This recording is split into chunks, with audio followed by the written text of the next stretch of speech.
میں ہمیشہ سمجھتا رہا کہ جو ہماری اسٹیبلشمنٹ ہے اس کو زیادہ ملک کی فکر ہوگی اور وہ اس چیز کو ہونے نہیں دیں گے. وہ جب دیکھتے ہیں چوری تو وہ اس کے اوپر ایکٹ کریں گے.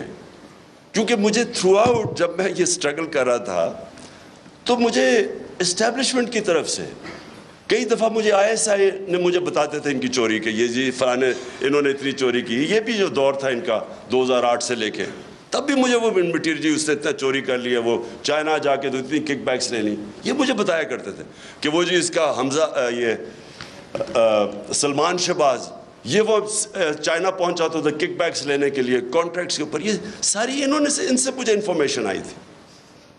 اور جب میں پھر پرائم منسٹر بنا تو سارے کیسز سب کو پتا تھا کہ ان کے کیسز کون سے ہیں. اور بدقسمتی سے جو نیب تھی وہ ہمارے کنٹرول میں نہیں تھی.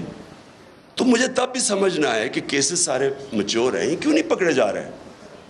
تو بعد میں پتہ چلا کسی کا شفقت کا ہاتھ تھا، وہ کبھی ایکسیلیٹر دبا دیتے تھے پھر کبھی واپس آ جاتا تھا. ہم جناب دیکھ رہے ہیں تماشا، گالیاں ہمیں پڑ رہی ہیں کہ جی آپ نے وہ کسی کو نیب میں لے کے جاتے تھے تو مجھے گالیاں نکال کے اندر جاتے ہوئے بھی باہر نکلتے ہوئے بھی. لیکن ہمارا ہاتھ میں، میرے ہاتھ میں نیب کدھر تھی؟ میں تو کہا اگر میرے ہاتھ میں نیب ہوتی تو یہ بڑے آرام سے کم از کم 15-20 لوگوں سے ہم اربوں روپیہ نکال لیتے ان کو جیلوں میں ڈال کے. اچھا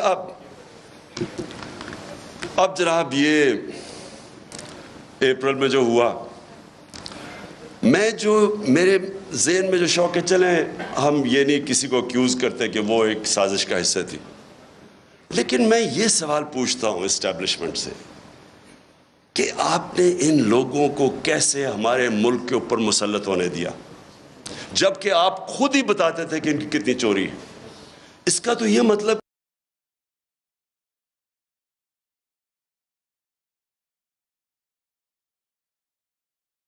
شروع کر دیا تھا رحمت للعالمین اتھارٹی بنا کے سیرت نبی اپنے بچوں کو پڑھائیں.